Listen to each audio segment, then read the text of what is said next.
Hi అండి, good evening all of you.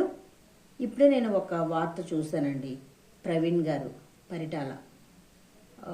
So ఎంత దారుణమైన విషయం అండి.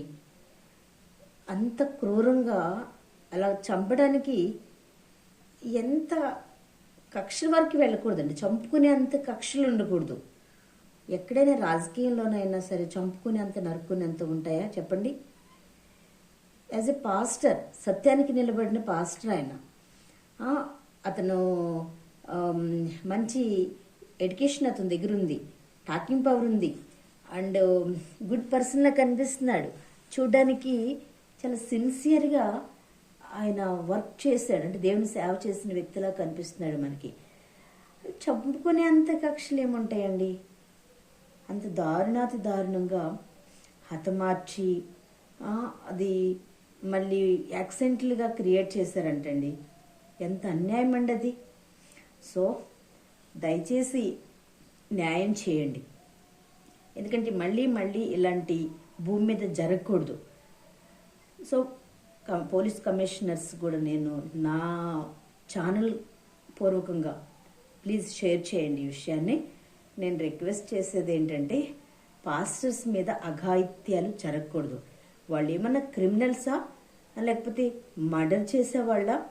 మంచోళ్ళు ఉంటారు కదండి. అతని ముఖం చూస్తుంటే ఎంత సాఫ్ట్గా ఉంది, ఎంత సున్నితంగా ఉంది, ఎంత అమాయకంగా ఉన్నాడండి అతను. ఎంత మంచి వ్యక్తిగా ఉంటే, కానీ ఏం చేశాడు? అతను చేసిన పాపం ఏంటి, తప్పేంటి? అతను సత్యం బోధించాడు, అంతే కదా. నువ్వు నమ్మకపోతే నమ్మకపో, వినకపోతే వినకపో, నీకు నచ్చకపోతే సైడ్కి వెళ్ళిపో, అంతేకాని చంపుకునే హక్కు ఎవడిచ్చాడండి?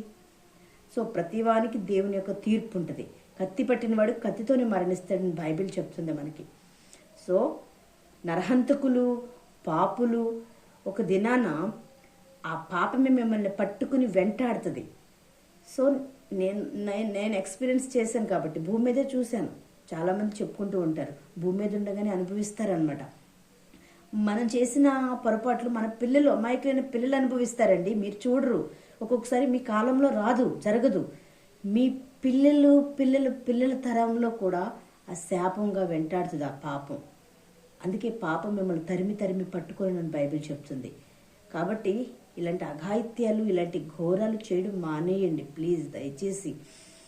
దయచేసి వాళ్ళేమీ క్రిమినల్ కాదు, రేపిస్ట్ కాదు, మర్డరిస్ట్ కాదు కదండి.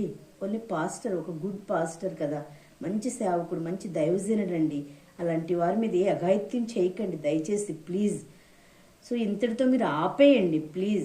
అలాంటి వారు కూడా దేవుని క్షమాపణ కోరుకోండి, మారు మనసు పొందండి, బాప్తిసం తీసుకోండి. ఇదే నేను చెప్పేది నా ఛానల్ తరపు నుంచి. Okay, thank you.